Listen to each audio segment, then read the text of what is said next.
Happy Friday, Los Angeles Rams fans. We are a Joe-less show today, but we are not showless. We got to come up with different quotes here.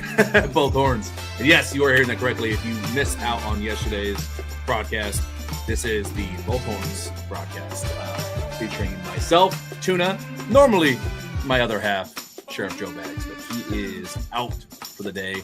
He was listed as questionable, and now he is doubtful as a game-time decision. But no need to fear. Today I got some fun for you guys. Usually when we ride solo, we do a little bit of let's stop that track. Hey, there we go. Welcome, everybody. I got a little bit of draft talk today. Figured we can look at some weapons. We might focus primarily on like the wide receiver DB areas, some of the best fits that I have seen and feel for pick 13. Answer some of your guys' questions in regards to, hey, what do I think about X player or Z player? And then I want to highlight some guys outside of round one that I really think could be great contributors early on for the Rams. I think there's I want to say a bias I want to combat. It almost feels like there is a bias, a consensus around social media when I'm looking at how Rams fans are talking about the draft.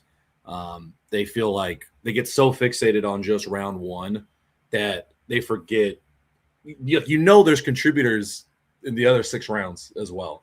Just because a guy is a 3rd rounder or a 5th rounder does not mean he couldn't just show up and did day one be, and I hate to use this comparison because not everybody can just be a Puka Nacua out of the end of the 5th round, but clearly the Rams are capable of finding extremely good talent. And I think that's kind of where we'll start the broadcast. For those of you that are regulars, thanks for checking us out yesterday, getting the announcement.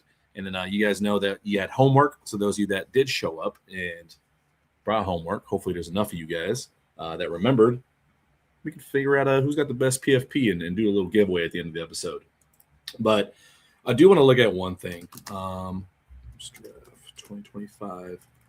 Let's go ahead and look at the last few drafts really quickly.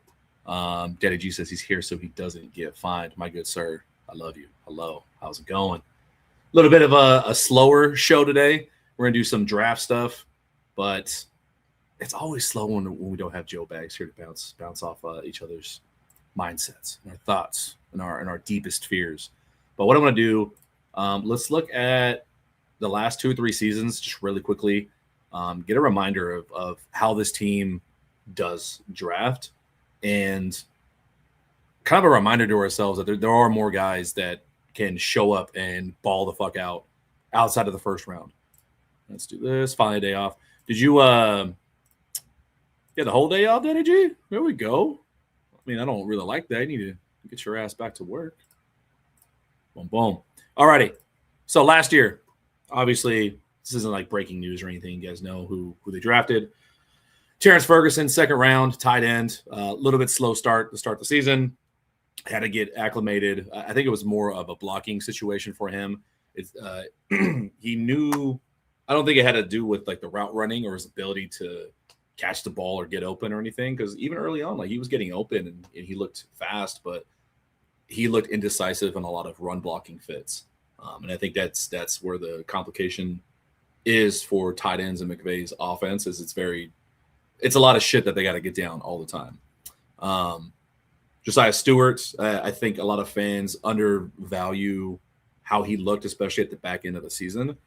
And if I had to give a hot take about the defense and the current roster, if the season in 2026 results in Josiah Stewart contributing as much or outperforming someone like Byron Young, I wouldn't be surprised. Am I going to bet on it and expect it? No, because a lot has to happen for that to take place. But Josiah Stewart has a lot of damn like dog in him that I really love. Yeah, Stewie looked great. Yeah, ball knowers know Josiah Stewart's a real one. Jarquez Hunter is probably the biggest miss on here. No idea what the hell that's about, whether it's a special teams issue or what, but he was a healthy scratch for majority of the season. Ty Hamilton played a lot of decent snaps. Chris Paul, I lied. That's the biggest miss. He didn't even make it to the initial roster. And then Konate Munfield. The Rams used a 7th rounder on a unknown Konate and got a lot of mileage on him. They got touchdowns out of him. He played deep into the playoffs as well. He made critical catches. on game-winning drive, like the Carolina game. Like he made a critical first down catch. So they believe in that guy. He gets open pretty well. I really do enjoy how, I like how that guy balls. Now, 2024, that's not meant to sit here and lecture you guys on, let's go through a history lesson. But this is just a quick reminder on they get a lot of damn good value throughout the draft. So when we're looking at these guys today, a reminder of like, just because he's a third-round wide receiver doesn't mean he can't come in and light it up for the Rams for like a 6, 7, 800-yard season as wide receiver 3 type thing. 2024, that's the Jared Verse and Braden Fisk draft. Blake Corum is adding to what people feel is the best running back duo in the league right now. Cam Kinchins, that's a player that I think I differ on than a lot of people. I think a lot of people love Cam, and I love Cam as a person. But on the field, I don't think I've seen enough out of him progression for his first 2 years to where I'm like, yeah, he's definitely the strong safety here for the next 8 years. Like, please give him a lifetime contract. I think he's got another level to his game he's got to unlock. Otherwise, the Rams could be looking at adding depth there to challenge him for that position, at least in my opinion. Brendan Jackson, practice squad, had an injury he's dealing with. Tyler Davis has rotated in a bunch his first 2 years. Cardi, we'll just pretend this is Mevis there. We'll just lie and pretend that. Jordan Whittington, obviously, a key. Jordan Whittington is interesting because he is not – stop it. Stop it. Jordan Whittington is like 3 roster spots in one because he can play any position. If Devonta Adams goes down, Jordan Whittington can fill in, and you got a competent NFL receiver there. If the slot receiver for whoever it is that week goes down, he can fit him in. If Puka goes down, he'll fit in those roles. Hell, if you want to go a light 13 personnel, and you want to use Jordan Whittington as like the he'll get in there and he'll block. Is he the best wide receiver, and do I think he'll ever be like a top 10 type guy? Probably not. I don't think so. But god damn, is he important for your roster? And then Bo Limmer, I would argue, helped save the 2024 season. Unfortunate how it ended, but stepped in and played really, really damn good snaps. And KT Leviston, a depth piece there. So when I go through 2023, we'll do it just really fast. I don't want to sit here and take forever. You guys know I get ADHD brand. Real quick, into 2023 is the big draft. Like, this one is pretty crazy. The amount of starters that came out of this and a lot of guys who contributed right away, I think is a good point for my argument tonight. Steve Avila, was the second round, pick 36. Byron Young, third round. Kobe Turner, third round. Stetson Bennett, fifth round, fourth round? Oh, the rounds are right here. Stetson Bennett, fourth round. Nick Hampton, fifth round. Warren McClendon, fifth round. Davis Allen, fifth. Puka, fifth. Travius Tomlinson, no longer here, on sixth. O'Shawn Mathis, Zach Evans, Ethan Evans, Jason Taylor, Deshaun Johnson. Like, these first few picks, Avila, Young, Turner, Bennett, Hampton, McClendon, Davis Allen, Puka, 1, 2, 3, 4, 5, 6, 7, 8. Their first 8 picks all the way through the fifth round absolutely helped save part of McVay's job for that season, because and Les Snead, like, you got to really come back from a bad 2022 and nail your rookie class.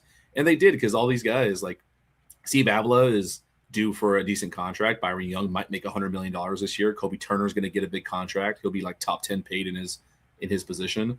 And Stetson Bennett, like, you don't know what he is. We haven't seen anything yet, but the Rams believe in him for what that's worth. Nick Hampton is a really good, like, rotation piece. Really good, meaning like they love him. He's constantly on the team, he's on the roster. And then Warren McClendon is now your starting right tackle. And then obviously Davis Allen. He is a critical part of that 13 personnel that took, the Rams by storm this year, and obviously Puka Nacua. So obviously he was expat, but is this year's draft deep? I think so at certain positions. And we'll go into that right now. Where is it at? Boom. All right, let's just dive into it. I'll start with pick 13 on guys that I think it just feels like, hey, if it's there, if that player falls to 13, I think the Rams will be really hard pressed to move back from him.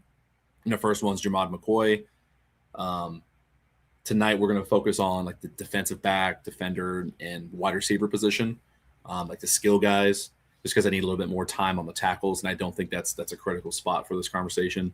But like I got asked by somebody that covers the Jets this week about the Rams trading up. I really don't think so. I have a really hard time imagining that. It had to be one of these blue chip guys that is like within shouting distance, because historically, here we'll take a second here. Historically, like going more than 2 or 3 or even 4 spots, at least in the first half of the first round, historically doesn't happen that often. Like going further than that it just takes a huge haul of draft picks that I don't think the Rams are going to be that aggressive. Yeah, he had a very, very good pro day. It was nice to see. Like I think they just needed to see like, hey, is he back athletically? Because McCoy had that torn ACL over a year ago now. But for the Rams to move up at 13, I do think it's going to take like, hey, if for some reason Sonny Styles is there at 9 or 10, or Mansour Delane. If Mansour Delane is there at like 11 and he's within shouting distance and you think like, hey, I love the conversations with that GM, we can make it happen, they will definitely make it happen, because you don't want to risk losing. Like if that's your guy, you don't want to risk losing him. Apart from that, for them to sit at 13, almost the same conversation. Like it has to be a guy that they just are in love with. They came into the draft saying, no matter what, no matter what, I need this guy in blue and yellow. And I think that's kind of what I'm thinking when I say with the best fits for 13. Jermon McCoy being the first one.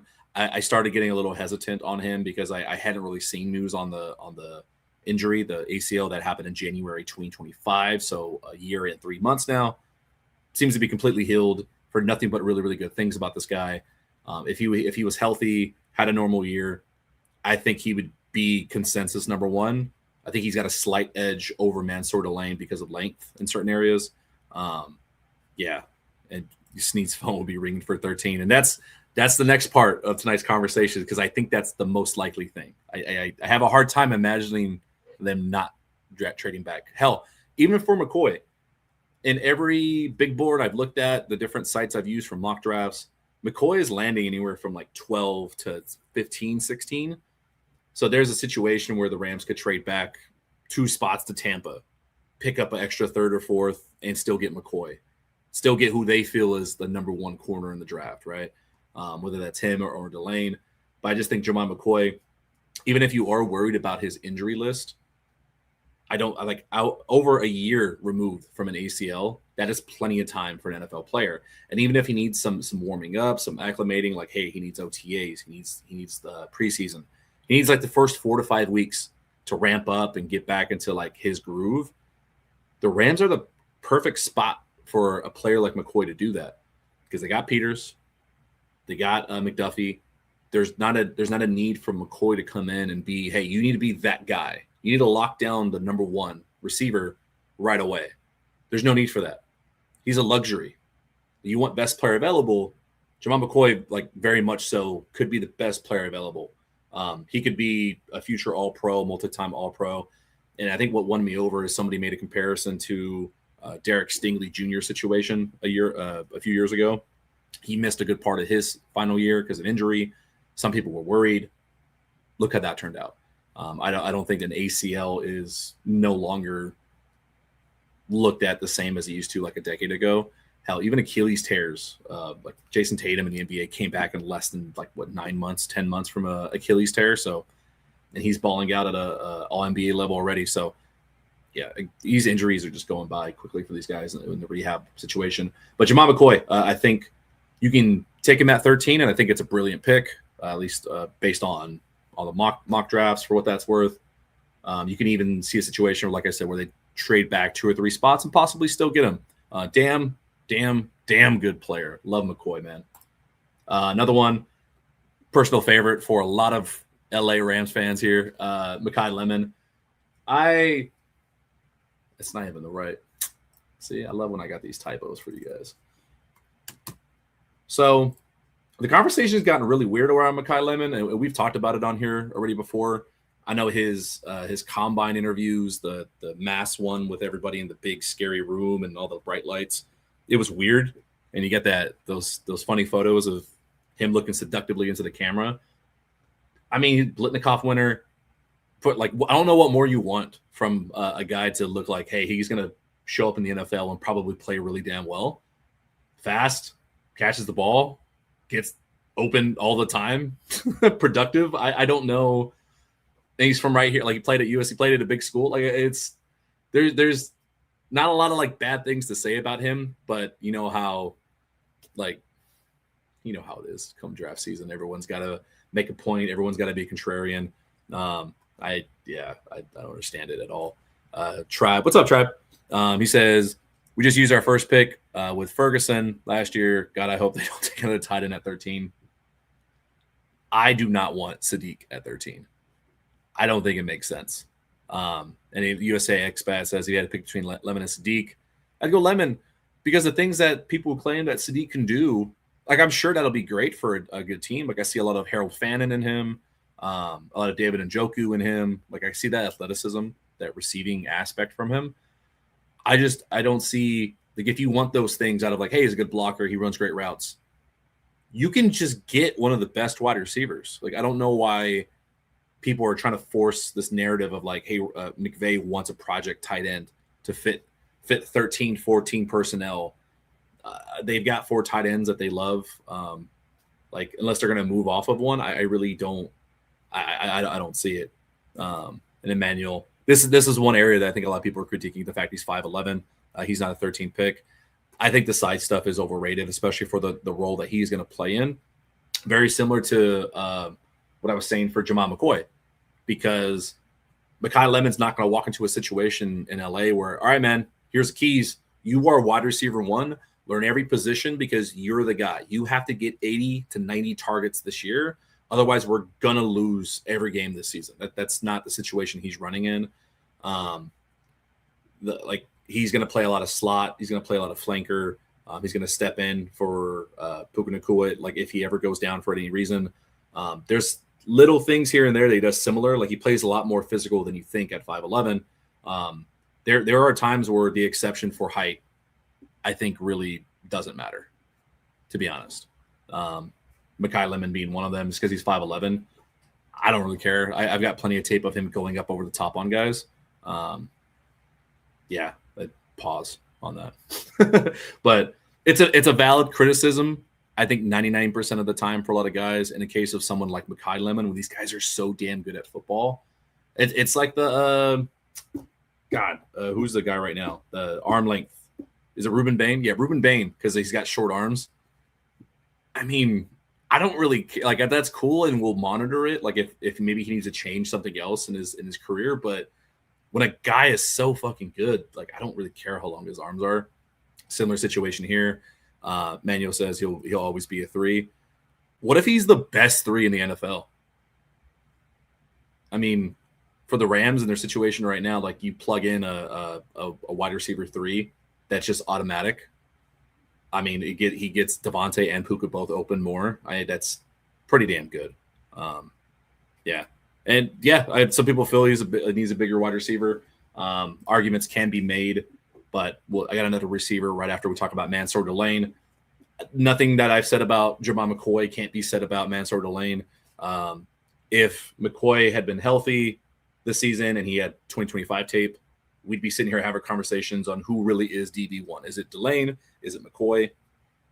And in watching Delane stuff, not to get so off topic, I know there's been a lot of smoke, a lot of conversation around Casey Concepcion, the wide receiver out of Texas A&M. He's got tape against Mansour Delane. He gets off press. He gets open. It's a great battle. Like those are 2 damn good players that I wasn't expecting to see Concepcion play that well against Delane. It's not that he burned him or anything, but I played well. And Manuel, it goes against your argument there. Like Casey Concepcion, same thing. He's like 5'10", 5'11", going against Mansour Delane and absolutely balled out. How many catches? 15 to 25 catches. What do you mean? Like 15 to 25 yard catches? Like, what do you mean by that? Another guy. So this is where we start getting into the territory where the Rams could, if they trade back. What is up, Rams House? Thanks for checking it out. Before we keep going as well, I know we had some guys yesterday say that our monetization was not working. Appreciate you guys. Love you for that. We had to re-verify our identity, so that'll be back up and running on Monday. So thank you for that heads up.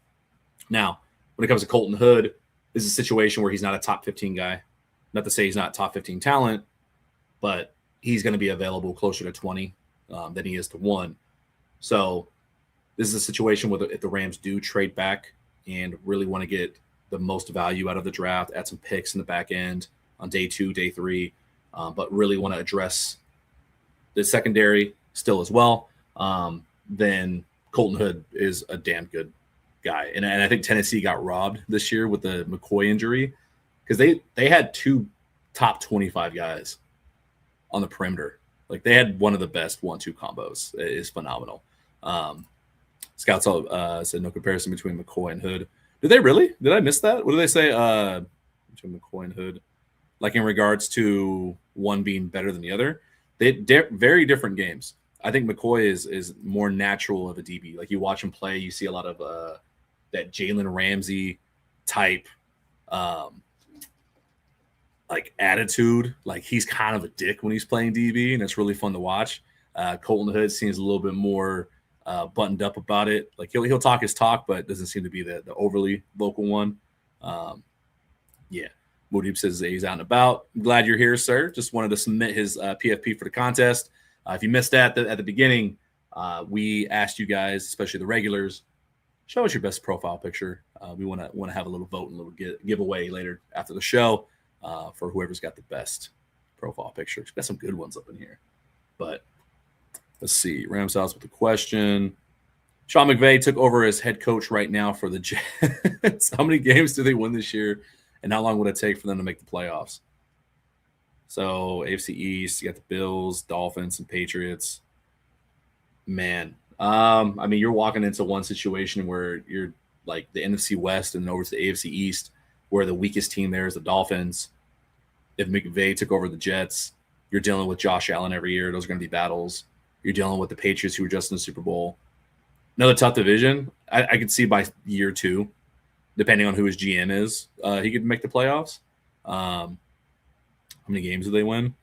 I think McVay can manage 6 wins at least. He can get 6 wins just by out coaching and playing keep away from a lot of high scoring teams. I think he could do that. It's interesting. Between Lemon and McCoy, I'd rather have Jamal McCoy. I think so too. Because I think with Jamal McCoy, you're talking arguably the best DB, like a potential all-pro type guy. Mekhi Lemon, even though like I think he's fine. I think he'll be really good. You still got to wonder, like, okay, is he?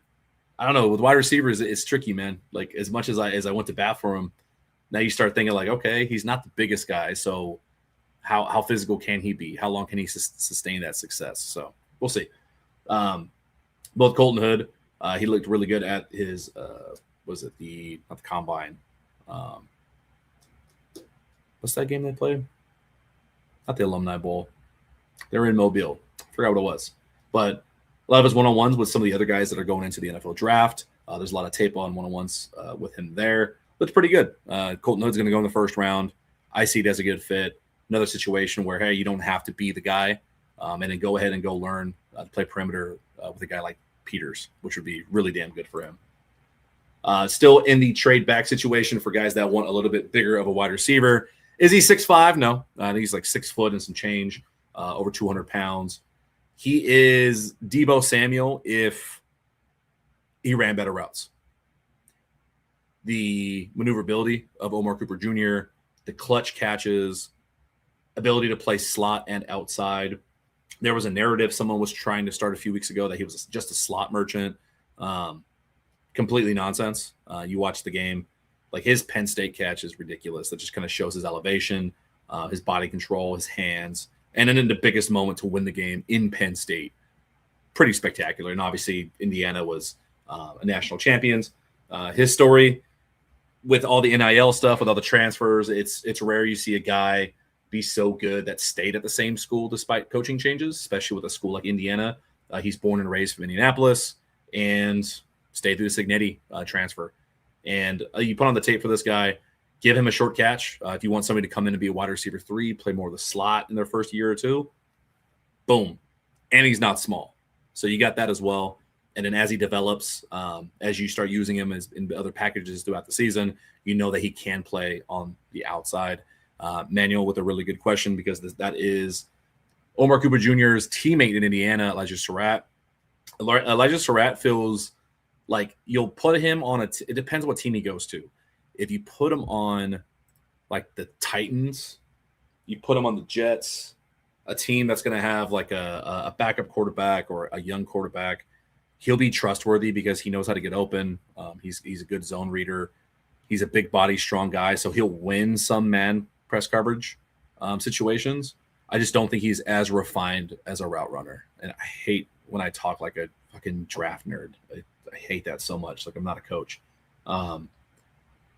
He's not as like athletically pleasing when you watch. You can tell he's like a damn good football player, but it's not like he's 6'2" in what, 200 or something, like right on the dot. Yeah, no, I don't really think he's like a round three guy for the Rams. I would see him competing for snaps against Jordan Whittington and Konate Mumfield. Like, that's the talent level, I think, like where he'll come in, be a good depth spot, be the big body, can win some jump balls. Geek, I know. Aiden even says fine with going offensive line and getting Surratt in the second round. Like I said, he could be good. I think there's levels to it. I think someone you can get, some of the stuff you can get out of Omar Cooper Jr. is somebody that you could see in 5 years being like a wide receiver 1 somewhere, or one of the best wide receiver 2s for the Rams. Elijah Surratt, is there a path for that? There's a path for everybody. Like, fuck do I know? But just based on the tape, if I'm giving him the same evaluation, I think Elijah Surratt would be like a phenomenal depth piece, like just a bigger Jordan Whittington, because he's a baller and he's a hard-nosed guy, downfield threat too. All right, starting to get into the later round guys. So day 2, one of my personal favorites. We've talked about him on the stream, talked about him wildly, like way too much on Twitter. If you follow me on there, is Jeremy Bernard. It's so weird. Like, the guy doesn't drop the ball. The ball cut, like he's dropped like 4 passes in his career or some shit. Like, I don't think it's 4. It might be like 8 passes that he's dropped in his collegiate career. I think it's something crazy low like that. He has a very low drop rate in his college career. Crisp routes, same type of player as Omar Cooper Jr. And man, bro, I'm about to have you as a co-host because you're teeing me up with these questions. I appreciate you. You're making my job easy. Between Cooper and Lemon, who's a better Ram fit, in your opinion? It's Cooper Jr. I can't deny the talent that Lemon has. Like, he has superstar potential. I could see it. Cooper, it doesn't seem that apparent that it's like superstar. Like, he'll be the best. He'll be the top 5 in the league. But goddamn, is he a Ram, bro? Like, the way he blocks, the way he does all the nitty gritty shit, just runs his routes, gets open, understands leverage, makes those hard catches on the sidelines. Watch him play, even if it's just a highlight. Like, you don't have to worry about scouting profile and all this. When it comes to first round guys, just put on some highlights. Put on some highlights and see if you go, wow, those are some good plays. Or if it's like, because there's guys I've watched highlights where like I'm like, that's cool. Like, I've seen it before. Like, there's nothing amazing by it. But I do think Omar Cooper Jr. is the most Rams-like fit out of the wide receivers for round 1. The same way I think Jermod McCoy, oddly now, is the best corner fit for the Rams at 13 if they stay put, because of the timing and the need for the future there. So back to this guy, Jeremy Bernard, super low drop rate. He fits very closely how Cooper fits as well. One of the clips that I saw, maybe I can find it for you guys. Let's see if we can find this. All right, let's do a little search together, guys. Boom, boom, boom, boom. There's a clip of Jeremy Bernard blocking on the edge and blocking a defensive end, and it's pretty fucking impressive. Here it is.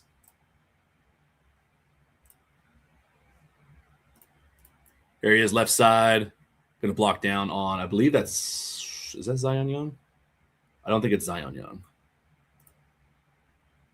Might be. Like, that's the kind of stuff that you're going to get out of Jeremy. It's the same stuff you're going to get out of Omar Cooper Jr. as well. That's the one area that it's not about a size thing. It's a mentality thing, because there's small guys that play for the Rams. Like, I don't think enough credit goes to Whittington. Like, he's not the biggest. Kanate is not overly large as well. Even Xavier Smith, who I know a lot of you love. I'm still biased towards Xavier, and like, he blocks. You watch him on rundowns, even on sometimes in 13-12 personnel. Guy gets in there. So when I see stuff like this combined with the route running, like, it kind of undeniable. Like, that's a perfect edge seal. That's like a damn tight end. Very fast as well. The only thing that's shut up. I hate you. The only thing with him is I don't really know. I don't understand it. It's the same thing with like the Ty Simpson deal. Like, he's a good player. Like, you don't have to overhype him. Like, it's okay to be in the second round. A second round wide receiver can absolutely step in and be a fucking baller for the Rams. Let's see what we got here. I love questions. Thank you, guys. Any potential for Chris Brazzell falling in the second round? I think he is going to be in the second round. I don't think he's a first rounder. From all the draft boards I've seen, he's in the top 50, but like early second round at highest, because there's questions about how his route running can further develop. The size is great. Like, when you're 6'5" and over, it's helpful, but there are limitations to, like, structurally, your knees can't move certain ways when you're past a certain height, especially at receiver. How twitchy can you be? And he's incredibly twitchy. My only thing, like, the reason why I'm not high on Brazzell for the Rams, and this is very opinionated and a little biased, when I watch interviews and I compare them to guys on the Rams, how they how they answer certain questions, like, you can kind of get a feel on how they view the game, how they love the game, what they think about other, like, their teammates and everything. Like, Chris Brazzell doesn't, and it's nothing bad. It just doesn't fit the same vibe I get from the Rams. I think he'll be like pretty damn good somewhere, but I don't think it's the best fit for the Rams. I don't see it. Kamal says, hanging out with the wife tonight. We'll watch later. Love you guys. Well, Kamal, when you get to this point, if you're not hearing this, we love you and we miss you. That's it. Everybody say bye, Kamal. All right. Back to regularly scheduled program. Let's get Jeremy Bernard back up here. Jeremy, sir. Like I said, damn good player. Next one is one of my favorites as well. This John Stribling. He's gotten a little bit more attention lately as a lot of fellow internet nerds like myself go further and further down the list and watch more guys past the first two rounds. DeJon Stribling is slated to be about a third rounder. Actually, I lie. It's all over the place. If I go to PFF, he's like a late third, early fourth. If I go to stick to the model, he's like an early third, borderline late second if somebody's risky with him. The problem with him is I think people don't think he's as refined as a route runner. Despite his age, I think he'll be 24 pretty soon, so like slightly older than the rest of the class, but like by about a year. You're going to get a lot of that. You get a lot of age variation the next few years because of the COVID players, where they had like that bonus year. So you had guys vying for like their seventh year in college and shit like that. But Stribling, another bigger body guy, over 6 foot, over 200 pounds, crisp routes, better hands than people are giving him credit for through scouting reports that I'm seeing, and fucking fast. You want a guy who's a downfield threat. I think you watch his highlights, he should have like 3 or 4 more touchdowns on the season, but Trinidad Chambliss would just underthrow everything, it seemed like, and it drives me insane. Here, let's go. And no, I don't type slow. I had to change my keyboard. My USB adapter broke. So it was like I had to connect the Bluetooth keyboard Otherwise, I'm using it's a nightmare over here. This play right here. This play, man. This dude is so good. He's gonna be top of the route. He's gonna catch a hitch route and just burn. This is Georgia. I think that DB he burns at the end runs like a 4.4 as well, and he's just gone.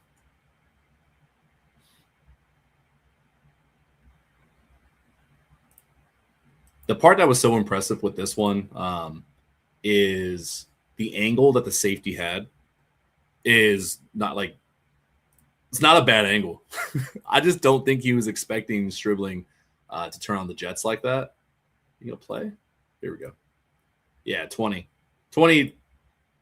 Like the angle's there. He's moving and just gets left.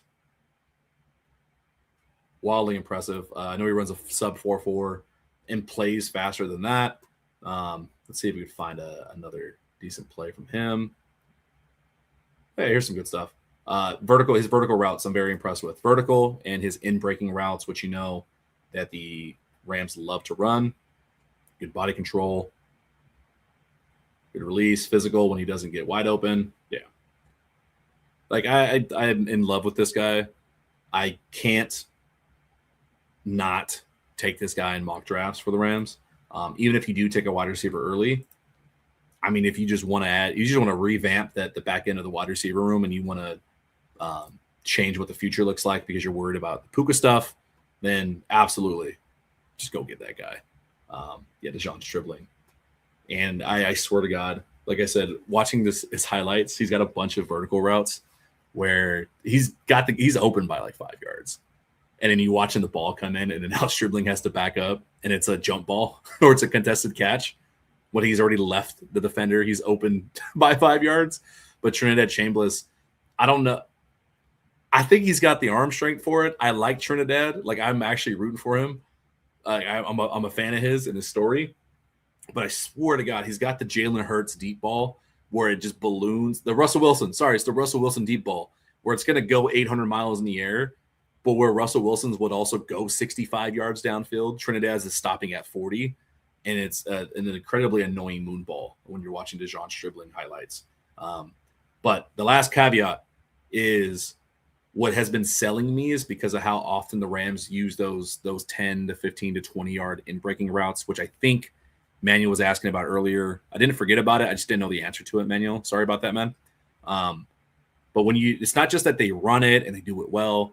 It's do they change their speed when it's needed? When they're getting to their 10 to 15 yard break, do they gear down because they see the zone like is stopping shorter than where they're originally intended to go? Do they speed up to get past the linebacker? How does that change a gear go? And then when they catch the ball on that in breaking route, do they come to a complete stop because they're bracing, or are they just gliding through? And the good example of that is the NFC Championship? No, Week 16 Seahawks game. The overtime touchdown where Puka runs the dig post, like the over the middle pass, and it's on the money, and he's just in stride. We're like, he's not even full speed. He's like 80, 90% speed, but just him catching it smooth all the way through. Stribling does that. Bernard does that. Omar Cooper Jr. does that. And because they're bigger bodied guys, that is where I know Manuel was talking about earlier, like, hey, I want a bigger body guy. That is where your argument makes sense, because how often has McVay not been able to use a smaller guy? And how often has Stafford targeted a smaller guy? Xavier Smith got more targets than Tutu Atwell last year. Deshaun Jackson didn't really work out. So for some reason, McVay is not great with the smaller receivers so far. And you got, oh man, I left them off this list. Because I didn't want to go too heavy. I wanted to focus more on Stribling because I have him higher than Bell. But Bell does really damn good things. I think Bell is a better route runner right now than Stribling. He's going to fall somewhere between, I think, Jeremy Bernard and Stribling. But if I'm being honest, any one of those three, if the Rams picked up Bernard, Stribling, or Skylar Bell, that signals that they believe in one of those guys as like a future damn good wide receiver too, like more than just the next 2 years. I think they have that level of potential. And that'd be really fun. It'd be really fun in this offense. All right, getting into more defenders, and I have him listed as a defender. This is Kyle Lewis. I initially kind of overlooked him because of the same size bias that I yelled at Manuel about. Like I used it against him. And it's because, what are his measurables? Pull this up. Boom, boom, boom, boom. I didn't even have him on the board because he's listed as like an outside backer. And then his size is 6'1", 220. He's listed as a linebacker. So whether he's playing inside or out, which he primarily is he's not really an edge rusher. He's kind of like an inside Sam, like not your true like Fred Warner type inside linebacker. He's more the rangy athletic guy. And I overlooked him, but looking at where the Rams have focused their pro day visits and emphasized, I do think that the Rams want to have their own sort of like X factor, their math changer at that star position, to where like, okay, you got Quentin Lake, who's more of like the safety hybrid of the star position, kind of DB, more safety. Kyle Lewis would fit more of the linebacker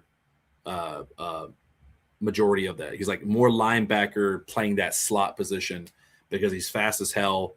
He's got a lot of like the wheel routes, the tight end deep routes, the McCaffrey coming out of the backfield, catching a 15-yard pass down the field. This is what he'd be there for. He's there for that speed version of where if you want to go, and this is where it gets a little bit deeper into their scheme. The Rams want to go light box because of the athletes they have on defense. But when other teams are going heavier personnel, like when the Seahawks did, that's what got the Rams in trouble.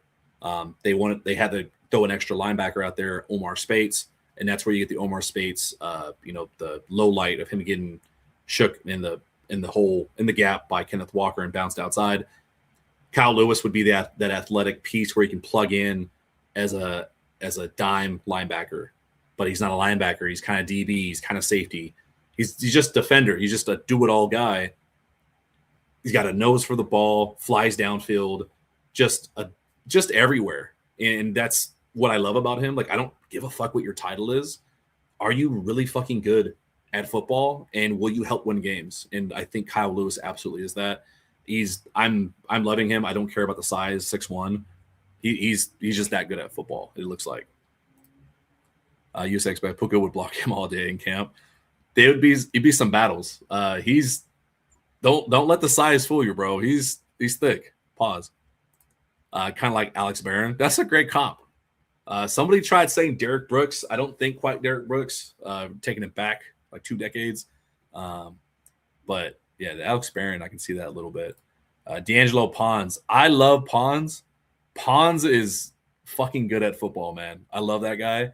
The problem is with the McDuffie trade, I think it's a little bit redundant. I don't think you're adding anything except for literally just almost, I don't want to use fantasy terminology, a handcuff for McDuffie, because I think early on Pons is going to have to play more slot, and I think the model for what the Rams might want to do, based on their pro day visits, is if they want to go after someone like a Kyle Lewis, then I don't think Pons fits that mold, if that makes sense. I could be fucking wrong. What's your opinion on Jaden Duggar, Louisiana Lafayette? I'm not crazy familiar with him. Let's do a quick dive. Who we got? Jaden Duggar. Dude, this keyboard is all over the place. I'm hitting the wrong buttons.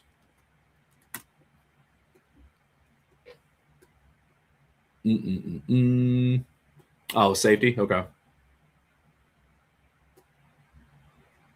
Sure, 4th pick. So he's like a round 7 guy. I'm gonna have to watch him a little bit more. I may have skipped over him, not as like didn't watch it. I may have not just been wowed off first watch, and so I moved on. The one that I do like though, getting off task. Oh my god, what's the Maryland safety's name? I'm drawing a blank. Husky. Is it Jaden Husky? Yeah, Jalen Husky. Manuel, did you get a chance to watch Jalen Husky at all yourself? I'll have to look at your guy a little bit more, Duggar. CMD Corner says here to spectate, and learn not to familiar with cosplayers. Yeah, man. And I'm not incredible either. I just happen to have time and watch some stuff and making my best opinion. Jaden Husky's pretty fun too. He's slated to be like late 6th, 7th round at best. I think he's got timing issues. I think he just kind of like pulls a trigger and he's like, all right, cool, I'm going to go. Very, very similar to Cam Kitchens. Like if I had to make a comp for this guy, it's Cam Kitchens. But I think his upside is he naturally could be a little bit better when it comes to being a ball hawk. But he's got a mean streak to him. Despite like what he needs, I'm very confused as why Husky is not like a 4th round guy. Like I think he should absolutely be like a 4th, 5th round guy, like just based on what he can do on the field. Maybe there's another glaring issue that I'm completely missing, but I don't really know. Yeah, he's a beast. So I'm gonna take a different look at Duggar tonight as well. So thank you for that. And then yeah, Carney, if you got any questions on any guys at all, just because I'm going through my list, don't worry about it. If you guys are joining late, I know we got about a handful of folks that have joined here a little bit last few minutes. Just going through some fits I like for the Rams in days 2 and 3. We already went through round 1 on some of the fits that make the most sense at pick 13 or a potential trade back. And if you have any questions, please drop them in the chat. I love you guys for that. All right. After Kyle Lewis, a very, very, very, very late round guy. Another situation where I'm trying to figure out like what the deal is. I don't know if it's just a competition thing. I don't know if he's got some off-field issues. His route running, I'm talking about Jordan Hudson, SMU wide receiver. I haven't seen him go I've seen him go undrafted sometimes. And I think his best comp for the Rams space would be Konate Mumfield, a little bit more physical and a little bit faster. About same size, like 5'11", 6 foot, but just a damn good football player. And like I know I say that as like a bonus, that sounds like a given. Like, yeah, of course they're all good football players, but I'm meaning like I'm trying not to go into the weeds of like, oh yeah, but his RAS score is only an 8.2 and his vertical, like I don't really care for that stuff. Like I don't have the attention span to disseminate what that means for a wide receiver. I just watched the tape, and despite him got the DK Metcalf pacifier mouthpiece that I just realized, like he pops on tape. You're like, oh, there's plays where he's the best player on the field. And for a team like SMU, like I'm confused. Where'd he go? I'm confused because they had a good year. They had put up a lot of points. Not to be confused with Bill Belichick's Jordan Hudson. I think that's her name. Let's see. Yeah, here we go. Let's watch a little bit here. The quality is bad. I think he's up top here.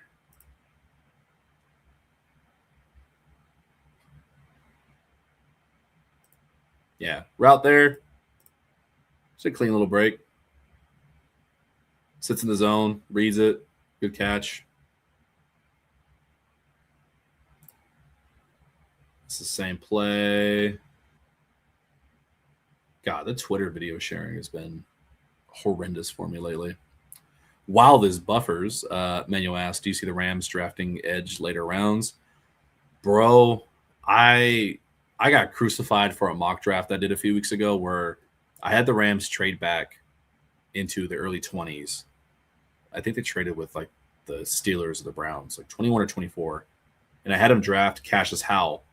I'm a believer in what Howell can do. I think he's got one of the best pass rush speed sets, which I think is needed because the Rams got a lot of power. I think it'd be like that violent speed would be really cool. I got crucified because I'm sorry, like I think the Rams can go positionless in first round, like whether it's DB, receiver. I don't think it's tackle. I think that has limitations. But edge rusher, absolutely, it solves a problem. Are you going to pay Byron Young $100 million next year? And Kobe Turner, him getting 60+ mil, and Jared Verse the following year, or you can go get a first rounder or a second rounder like a Cassius Howell and solve that problem and add to the rotation of what they have already. Like, why not make it a superpower? It's very good right now. It's pretty damn good. Why not make it undeniable is my question. Yeah, there you go. Me, Manuel, or simpatico right now. I like it. I like it. Garney says, I'm from Cincy.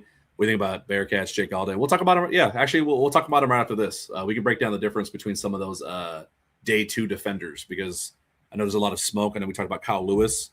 I'd said on social media I like Josiah Trotter over Galday, but again, that's more preferential than anything.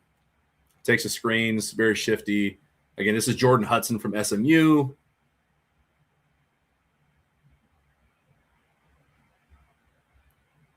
Wins a ball down here at the bottom.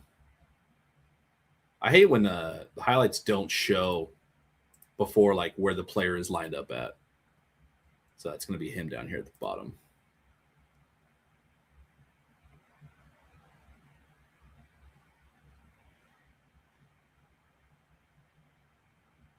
I think their offensive structure is really what's messing up with his draft stock as well, because a lot of stuff is kind of like out of this is hard to watch. But anyways, you guys kind of get the point. Pretty damn good receiver. We'll do one more. Like, tracks the ball well. I don't think he has a lot of deep shots. I don't think he has a lot of tape where he's burning guys down the field.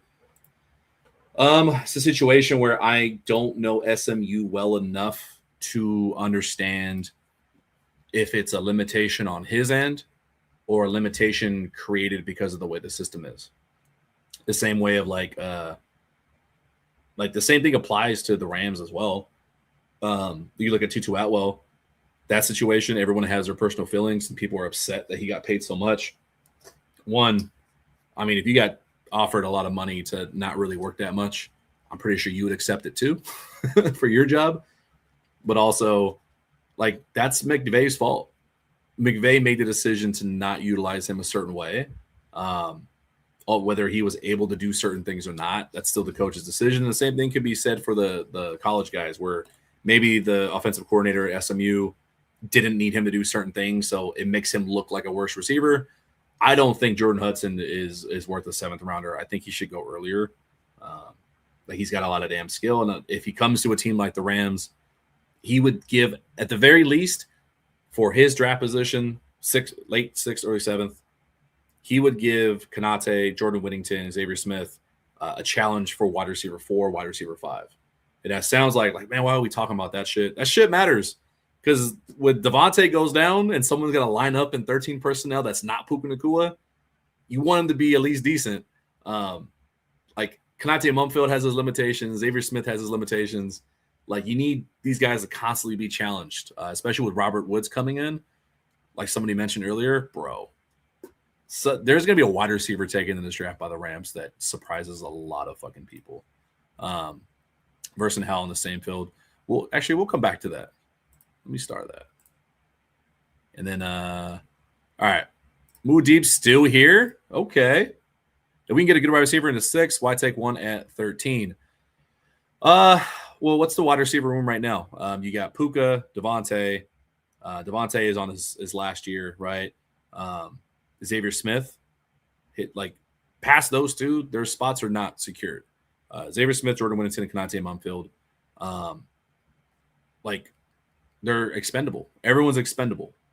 Like, as brutal as that sounds. Because if you bring in somebody like Mekhi Lemon or Mark Cooper Jr. at 13 or somewhere in the 1st round, like, okay, that's pushing other guys potentially down. If Jordan Hudson's also on your board and he's there at the end of the 7th, like, you don't want to influx a shit ton of new talent into a wide receiver room. And the worst thing that happens is what? Konate goes to practice squad, or Jordan Hudson is a practice squad guy and he's a year 2 darling. Like, for a day 3 pick, it's non-consequential or inconsequential. So, at least my opinion. We had some good topics in here. CMD Carney. I'm just gonna call you Carney. He was first. Talk about he's from Cincy. What do you think about Bearcats linebacker Jake Galday? Jake Galday. I do like him. Let's pull up a tweet about him right quick. I spelled it wrong because it's keyboard. I swear I'm not dyslexic, guys. I promise. Yeah. Jake Galde, interesting. His size was like 6'4", 6'4" and over. Listed as an inside linebacker. He is athletic. His one knock is he has to get better at zone coverage. And I think that just comes from Carney. Awesome. Thank you. He is a transitioned edge rusher into linebacker. And so you see some of that hesitation, some of that tackling. He tackles like an edge defender in the open field. So like on this play, right? Gets around the guy. There's a change of direction here by the running back. And then it sounds, I hate making these comparisons because I'm just a former kind of athlete sitting my ass at a desk judging some of the most gifted athletes in the world. But he's not as fluid. Like it's a little stiff because he's so tall. And that's, remember we talked about Chris Brazzell, how he's like athletically gifted because he is very twitchy for a 6'5" guy. This is what the 6'4" and over guys typically look like. Like you get a little bit stiff. It's harder to be as shifty. It's just a lot of body length you got to move. So he plays really tall, which can work to your advantage in a lot of cases. And in situations like this, though, is where he does shine, where even if he was late to this, because I've seen some plays where he's been late, but athletic. This is why he made the transition to linebacker, because he's very athletic. And then him being 6'4" and long, like that's probably not a bad pass, but he's so tall, he's able to get up there and make the deflection, almost get an interception. So pretty damn good player, deserving of a day 2 pick. Whew. He's one of those project players where he's like an athlete, kind of a tweener. Reminds me of Michael Hoyt, where they transitioned Hoyt from a hand down edge to outside linebacker, and you get those situations where, like, yeah, you could see like the talent, the athleticism, but then the limitations of him dropping back in coverage, and he's like not as fluid.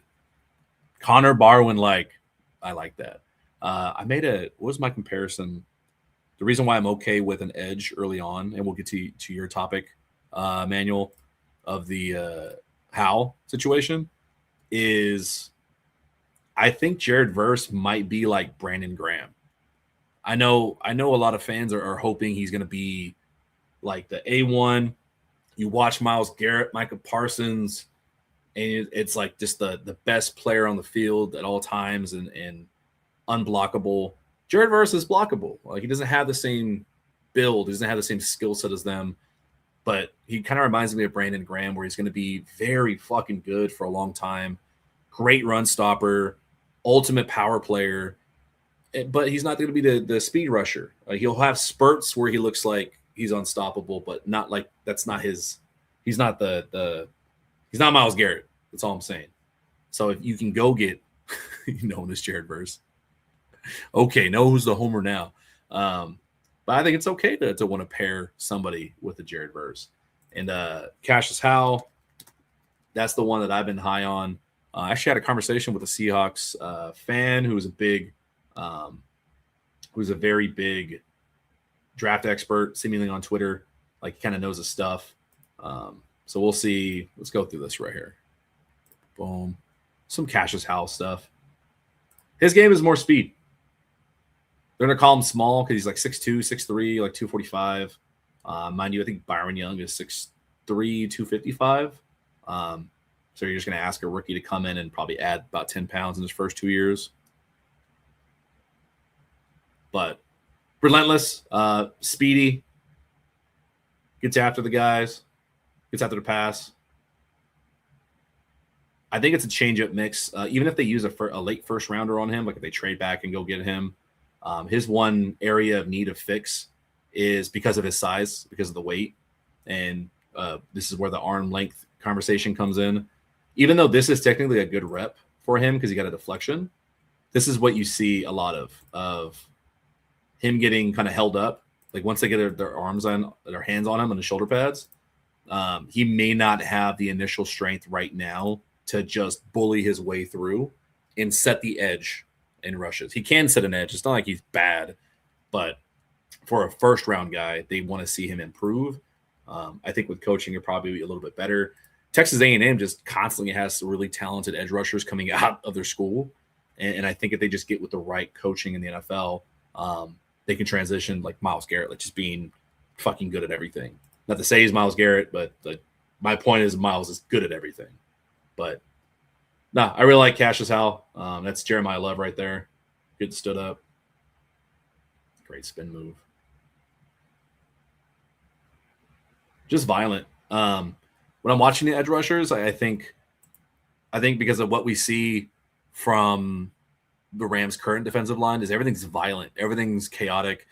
There's no hesitation. Even if they're doing the wrong thing or they're getting blocked, they're ready to sacrifice and be like a heat-seeking missile. Like if Jared Verse is getting held up on his edge, he's like, all right, cool. I'm going to run with this tackle and we're going to hit the guard and we're just going to create chaos. That's the mindset I look at when I'm watching these edge guys. There's a lot of them throughout the draft that do that, and Cassius Howell was one of them. Joshua Josephs is another one. Romello Height does it sometimes, but out of all of them, my favorite right now is Cassius Howell. UC LSU player totally went under and bend under the tackle. I think I may have posted that one, if I'm being honest. Let's see. Oh, no, I need mine. Search mine. There's one. We showed it on stream too, where it was just like a gross play, man. Like I don't understand it. No, this is Auburn. But similar to, like this highlights his explosiveness. So he's here at the bottom. He doesn't get the sack, but this is more of just how quick he is. There you go. It's a nothing happened play, but there's so much to appreciate from here. His first little ghost move, like basically becomes a phantom. He hesitates here, waits for the tackle to punch, and then just dips under him. Like he is untouched, which is crazy. Untouched, bites on the running back, and then within a split second, changes, plants his foot, and leaps at the quarterback. And I'm pretty sure this will count as a pressure. But all this happening in a second and a half. This is where I'm talking about where, like, yeah, spend a first rounder on him, throw him in the mix. Same situation as McCoy, as Cooper, as everyone else. You don't even have to be the A1 guy. You can just be one of the best pass rushing down rookies like in existence because of this. Hey, 3rd and 8, we just need you to get to the pocket in a second. That's all we need. Yeah. So I always look at context when somebody's like, hey, he's undersized, this and that. It's like, yeah, but what does he do really well? And how can a team use him for someone like the Rams, where he isn't needed at all to even be the best, like one of the best 3 pass rushers? He has to be the best 4th because Josiah Stewart's going to be better than last year. Byron Young and Verse are obviously the starters. And with this revamped back end, like if you add in somebody like this guy, you mean to tell me you can't win games using Cassius Howell? Like, yeah, I don't know. Very fucking good. Yeah, just really damn good. Let me see what other player I had for you guys. Let's see. I know we're talking about the linebackers. I think we'll finish with that. These defender guys, like in day 2, it's kind of muddled. And we'll pull up PFF here for whatever that's worth. I know you guys love PFF like I do. I'm just such a big fan. It's my favorite thing in the world. It's the best thing that ever exists. All right. Where I'm struggling with, maybe you guys have opinions, is, and also if you are here, if you're a regular, in about 5 minutes, well, I'm going to look at some of these profile pictures. And then if there's enough of you guys, then we'll do a vote. Otherwise, we might have to wait till Monday if there's only like 2 of you that participated. The part where I'm struggling with for the Rams is in day 2, if they do go receiver in round 1, then what's the move? Because of the draft position. So you got, what do they have?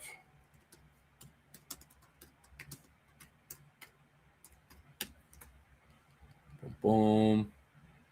Draft Central. I just want the. Can you just tell me what picks they have? What do they have? 13. Is it 61? And 93, something like that. Yeah, 13. That's not there anymore. 61 and 93. 61 and 93. Like in perfect world, 93 is where you would get Stribling. That's about where he's falling at. That can be in contentions for that. This second spot, obviously, will depends on what you do at 13. Maybe it doesn't. Maybe they just double up at a position. They don't care. But let's say they go receiver round 1. Now maybe they want to go defender in round 2. At pick 61, like I don't know who that is. Is it like, do they love an AJ Halsey? Do they want to use him as a box safety? I don't know if Kamari Ramsey really fits that. Zakee Whitley is really tall. Bud Clark is a true safety. And then you get more experimental. Do they want a linebacker style guy there? Jacob Rodriguez, an expat says, move up from 61. That is a potential. I can see that. I think they're more likely to move up at 61 than they are to move up at 13 by far. And it's because for whatever these rankings are worth, because a lot of these guys are really fucking good in the 40s. One of them being who we just talked about, like Casey Concepcion might be early second round. Colton Hood might be early second round if they miss him in the first round. I don't think Zion Young is. He played Zion. My problem with Zion Young is he played with his hand down, and because of his play style, I don't know. Does he translate to more of a stand-up guy? Is he okay in coverage? He's athletic, so maybe he can do it. But I love Zion Young. I just don't know if he's the fit for the defense. Would you take Howell at 13, maybe trade back? I think 13 for Howell is too high. I think because of, not that he's not worth it or can be really good, but that's just what his value is. I think nobody's taken him until like early 20s. I don't think so. But guys like D'Angelo Pons, do they just love him and can't pass on him? That's early 40s. Chris Bell is like more of a project guy. He's got to get refined in his route running, but goddamn is he fast and athletic. Jacob Rodriguez, maybe they do want to actually invest in inside linebacker. So between, we talked about Gallday already, Jacob Rodriguez, Jake Gallday, Josiah Stewart, Kyle Lewis kind of fits in there. I'm struggling because I don't know, like, what is the vision that they want? Like, what do they want to address? Do they want a traditional inside linebacker? That could be kind of Jacob Rodriguez, a little bit smaller, but fuck, he's good at inside linebacker. Josiah Trotter is more of that fit. Anthony Hill Jr., he's all over the board. I don't know if he's a second rounder or fourth rounder, to be honest. Yeah. And then there's even more tweener guys like in between, like, well, Chris Johnson's a pure corner. Like, do they believe in him from San Diego State? Like, he's got great tape, 6 foot. The tweener guys in this range, Keontae Scott, he's a box safety. Like, he's listed at cornerback, but he's a nickel back, super fast, plays the run better than he plays the pass in most instances. So do they like that? Train Stukes is very big, but he's a slot corner. I don't like Davison's ball skills that much. Chandler Rivers is another one that is like a box. He's smaller, box corner. Fuck, he's athletic, dude. Like, you put on the highlights and you just watch him. It's like, damn, this is that Duke. Like, this guy's good. And then another one that I think will go higher than what his ranking is according to PFF is Jalen Kilgore. Same thing, kind of plays a little bit more of a safety role. Very fast, very twitchy, hits like a Mack truck. And then one name that I'll give you guys that you should know more that I think will surprise people coming out of like the 5th or 6th round is Charles Demings, played at Stephen F. Austin. He had that quote from an article I saw a few weeks ago where he said the way he approaches the battle between a receiver and corner is, if you're going to play receiver against him, it was something along the lines of like, you better be ready to die. Like, you got to be willing to kill for this, because that's the mindset he's coming in with. Hold on, I want to find it. It was a banger quote. Let's see. Dennings. Yeah. It's a crazy quote. When I step in between those white lines, I'm okay with my last breath being on this field, with my last breath being this rep, and with the last thing I'm wearing to be a helmet and a jersey. I'm in love with that. Yeah, if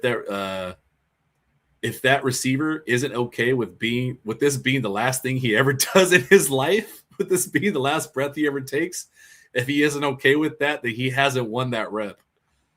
Now, he wasn't like coming in saying like something crazy psychotic. He's just talking about his journey to being on a football field and, you know, what football did for him to save him. So his mentality is very like, this is my everything. And he emphasized that. But man, I want that on my team. I want a fucking guy who's willing to kill for this shit on my team. That's just me. So, but edges. I do want to talk about edges with you guys. We can do that, and then we'll do we'll look at some profile pictures here from you guys. Just going down the list. Ruben Bain, he's going to be top 7 or 8. David Bailey, probably same thing. Akeem Mesidor, very strong. I don't know if it adds in the wild card that they won at edge. I think they already have that with like Verse. I think he's got a lot of Jared Verse style in him. You say, but you talk about Demings. Sounds like a round. Yeah. Dude's a beast. The film doesn't lie either. I know the people will knock his competition, but he looked good at his pro day as well. And not his pro day. His down there at Mobile. I still can't think of what I'm thinking of. Sorry, brain fart. Either too much or not enough Diet Dr. Pepper. Cassius Howell, yeah, ranked 26. There's a chance that he's early second round because people might be worried about the size. Some other ones that are fun in that second round pick that maybe they move up for. Malachi Senior Bowl. Thank you. Fuck. I literally could not think of it for some reason. Thank you so much. Malachi Lawrence. I think they're worried about his run stopping, his edge setting. I think that's more the concern there for him that I'm seeing. That's mostly what you're going to get from anybody who's not a first-round edge rusher. It's either concern about can he set the edge with strength for against the run? Does he have a change-up move for when bigger tackles and longer tackles get their arms on him? And are they all just like a one-trick pony? Joshua Joseph's pretty damn good player as well. I think he would fit. I think he'd be pretty good. And I think it'd be funny to bring in a Tennessee replacement for Byron Young potentially as well. One of the nastiest spin moves I've seen from guys in this class is Joshua Joseph's. Very, very fun spin move. Derek Moore, kind of like, I hate saying this, he's kind of a boring prospect because there's nothing that's like, oh my God, he's amazing. But just good football player, strong, more power than speed, but can do a little bit of everything and very smart as well. One that I think is, I don't know why I keep falling for LT Overton, and this could be like their third round pick. Maybe they don't want an outside rusher. Maybe they don't want like the Jared Verse or Byron Young. Maybe they want a Kobe Turner, mirror. LT Overton, 6'5", 278. Not big enough to be like the nose guard, but not fast enough to just be an edge. He's kind of an in-between guy, and that's what his specialty is. He's going to play all positions, the 3, the 5, the edge. He can stand up if you need him to. Kind of a jack of all trades. He'd be like 2 picks in one. He'd be depth, and he's good enough to be a starter in some spots. He reminds me a little bit of Kobe Turner in some regard, of like he can kind of do a little bit of everything. And I think that's what his knock is people think he's a jack of all trades, master of none. But I think for the Rams, that could be a good fit because they've got some depth guys who are very questionable still. They don't know what they're going to get out of Tyler Davis consistently. Is Ty Hamilton going to develop because he had an okay rookie year? He didn't really impress on a lot of his snaps to some fans. LT Overton, he can back up Tuna. He can back up Kobe. He can back up Braden Fisk if needed. And decent size, 6'5", 278. Got some length. So I think that's one to watch as well. I don't know why no one talks about him. Another thing, it's kind of like the Jordan Hudson thing where, like, I don't know, is there something wrong with him? Like, I don't know why people don't love this guy, but that's just me. And then past that, there's not a lot of edges I'm like in love with. So if you guys have found someone late that you love, please send me a name. Because when I watch a lot of them, you kind of see a lot of like, okay, yeah, it's a day 3 guy, athletic, probably needs work in a major area. Like this guy, Max Llewellyn, love our Iowa guys. Insane set of pass rush moves, but that's kind of what he's got. He definitely needs work for whatever reason in the run game category, setting the edge. But if you just need someone on 3rd and long to rush the passer, he's kind of like a Timu. I mean this respectfully.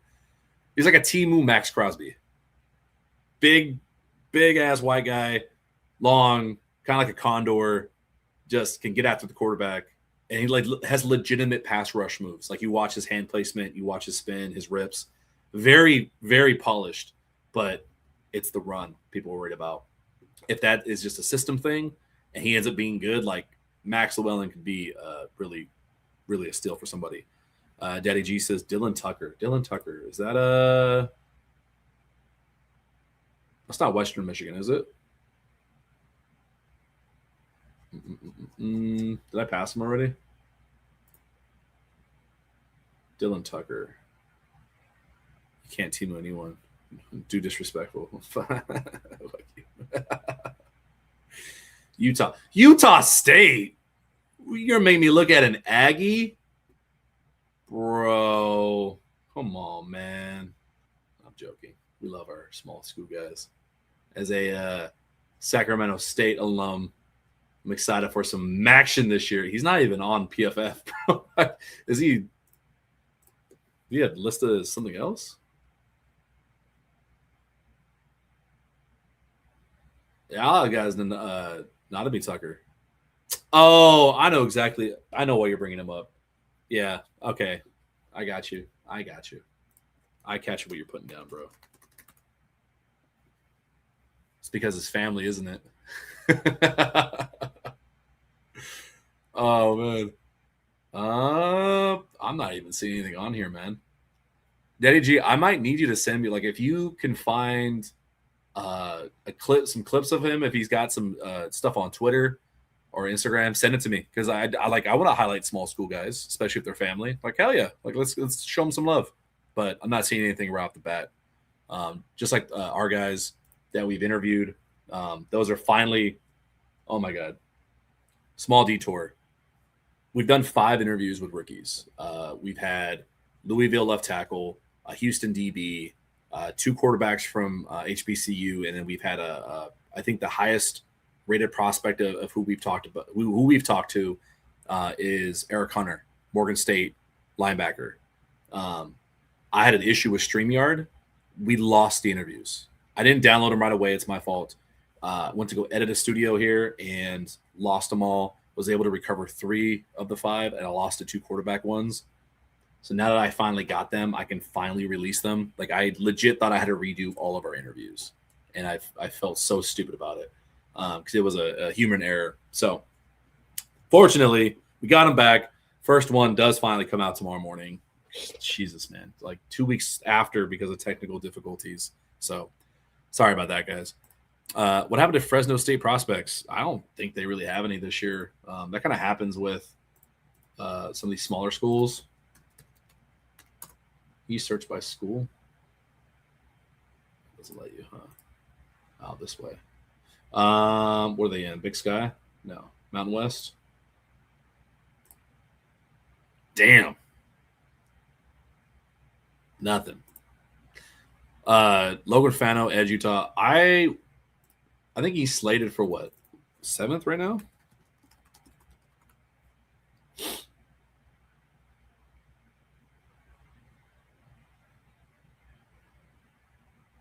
Let's see some Logan Fano. I've seen like some plays of his, but not like a lot. I don't know why.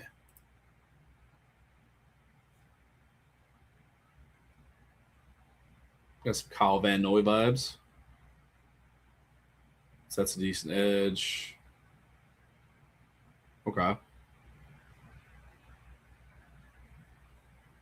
Strong. He kind of reminds me of Nick Hampton.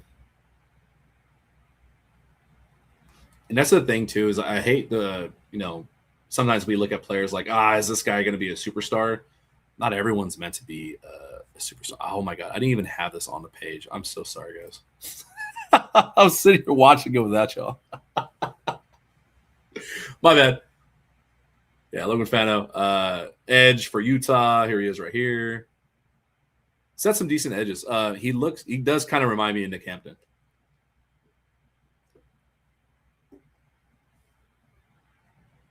Okay. I like. Okay. Nice. I'm gonna add him to the watch list. Watch him a little bit further. But this is what I like about doing this stuff, is because I overlook stuff. I'm by no means a draft expert. I try my best. Yeah. And then what did we got? One more. Mason Rieger, Wisconsin. Let's see. Manuel, are you you're a big draft buff, huh? Are you a draft nerd like me? Is that what we're doing?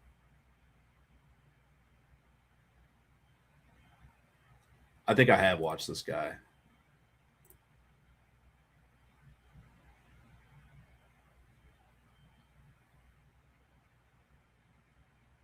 Pretty technically sound.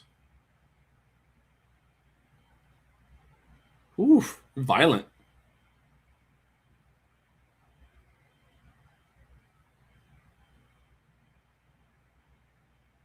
Oof.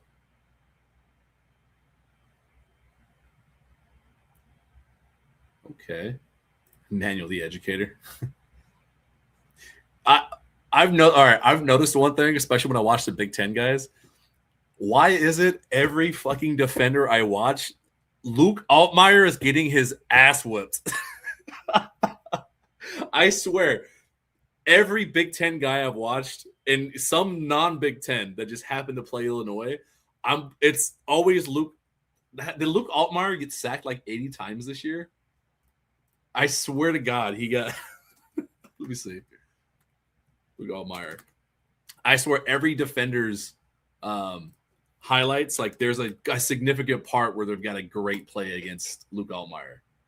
5 interceptions, but how many times he gets sacked? He was sacked 32 times. So he's getting sacked like 3 times a game at the very least. Jesus. Yeah, not fun for that guy. Yeah, we can go on forever and ever. He's even got another one against NC State. Play for American River CC. Oh, local for my American River. It's like Sacramento area, right? That's like it's close to my hood. Let me see, who was that? CN Sloan, and then we'll go back to the we'll do the profile. I want to look at some of these. Ooh, we got some pro day.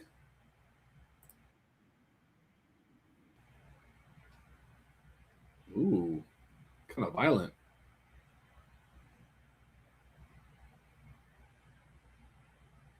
There he is down here. Beats him to the inside. Hezekiah Massis is really good too. Where he is at the bottom. Did it again. Where you guys weren't even watching with me. Jesus. He's gonna pop up on the left side of the screen here. Power to a rip. That Cal corner, I think, is going to be pretty good too. I think he's better than his draft position. How big is this dude?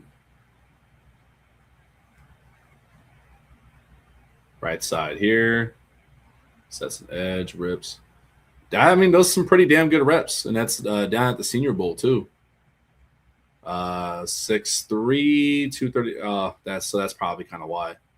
That might be why. 6'3", 239.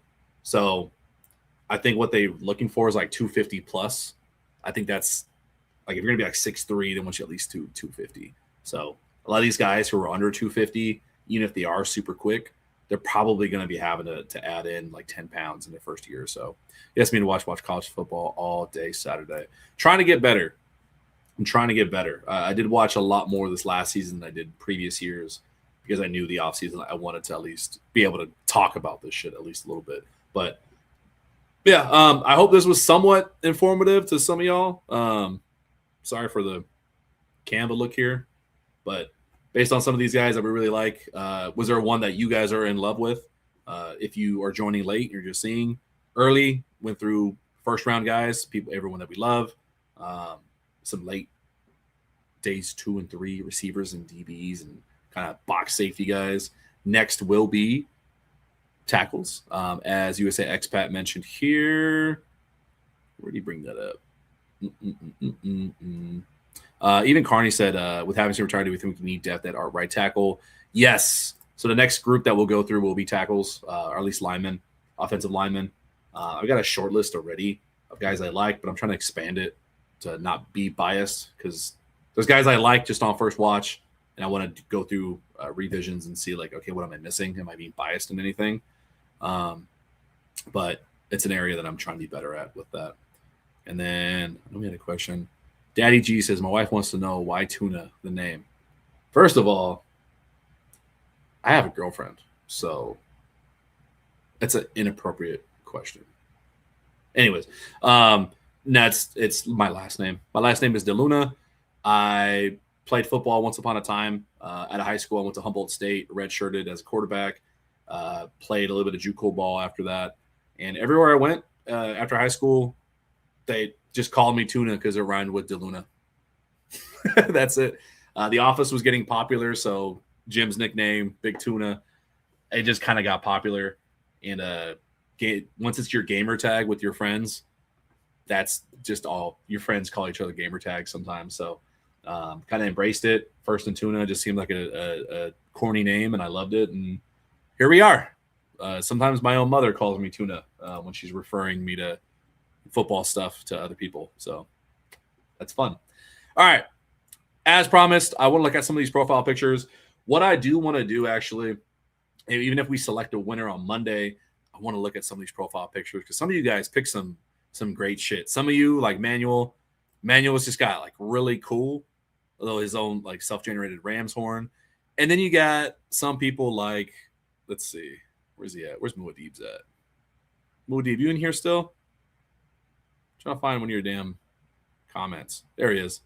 And you got Muad'Dib. I don't even know what this is. What is that? Who is that? I can't see. I got to pull up YouTube on myself here.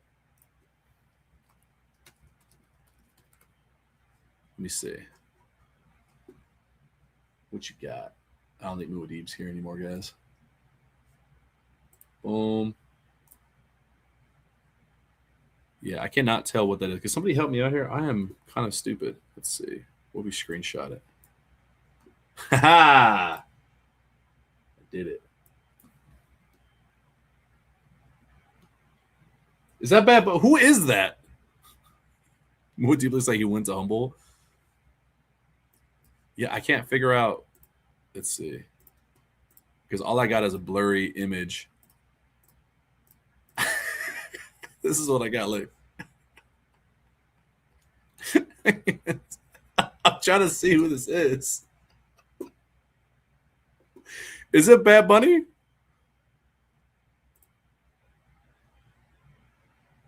Or is that him? I think that's him. If I just call Muad'Dib Bad Bunny, he's never going to let me live that shit down. All right. Yeah, his there. Let me see if we got some other regulars in here with their profile pictures.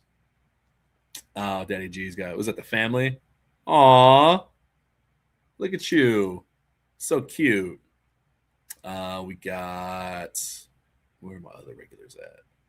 Carney's got the Boba Fett in there. I think we might be missing some of our regulars. Might have to postpone this bad boy. Daddy G again. Aiden's got the classic Rams helmet.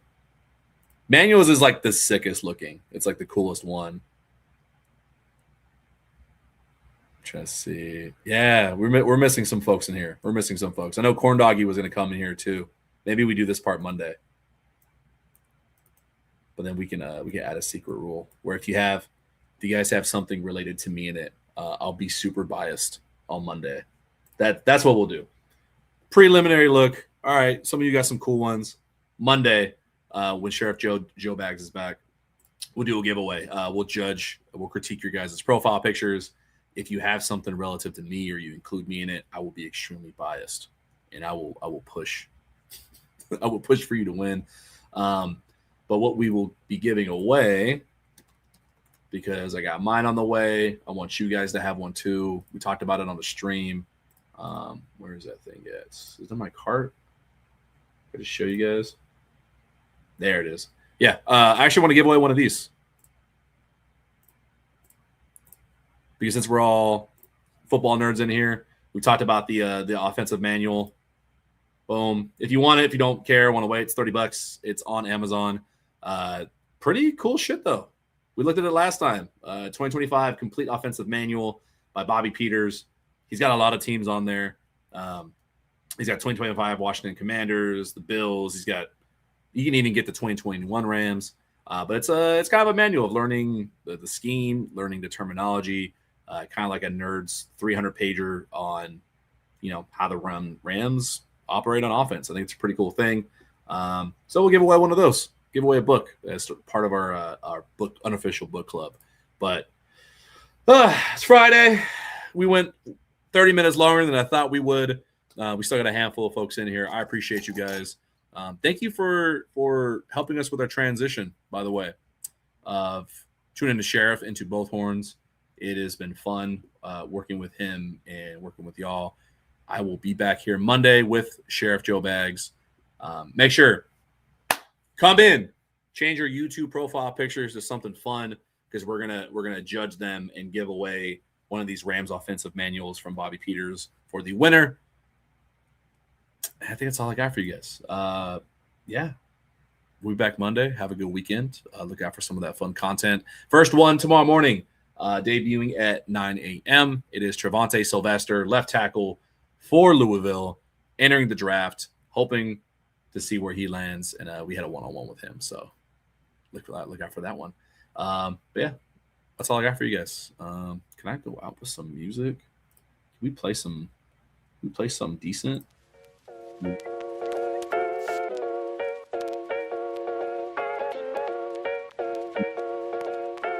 That.